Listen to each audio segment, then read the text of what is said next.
हम रंगदार हम रंगदार के बाप होई।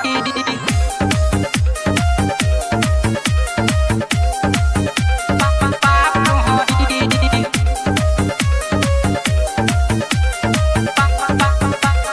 बाप होई। तेका बुझल डेरा गईनी ले हम जेल से आ गईनी हम जेल से आ गईनी रे। तेका बुझल डेरा गईनी ले हम जेल से आ गईनी।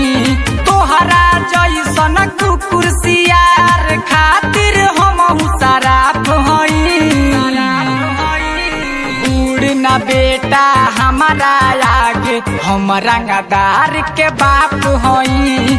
उड़ ना बेटा हमारा आगे हम रंगदार के बाप हई।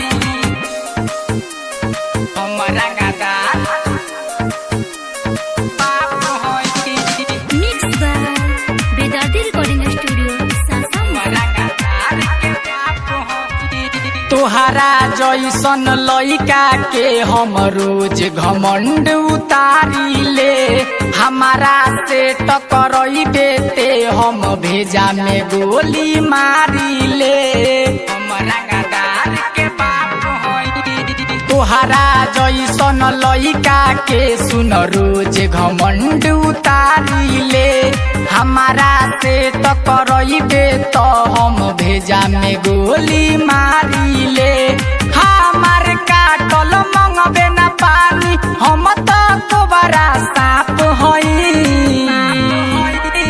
उड़ ना बेटा हमारा आगे हम रंगदार के बाप हई।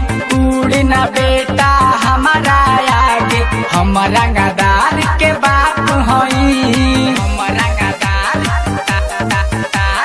हम रंगदार के बाप हई।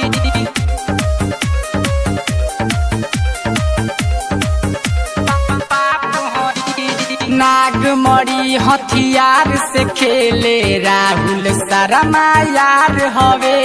काहे डेराई पुलिस से जब भाई हमार थानेदार हवे। हम रंगदार के कौन बोली रे। नागमणि हथियार से खेले शौकत राहुल यार हवे। काहे डेराई पुलिस से जब भाई हमार थानेदार हवे।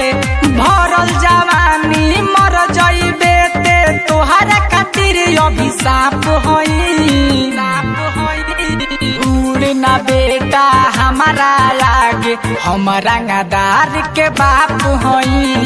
उड़ ना बेटा हमारा आगे हम रंगदार के बाप हई।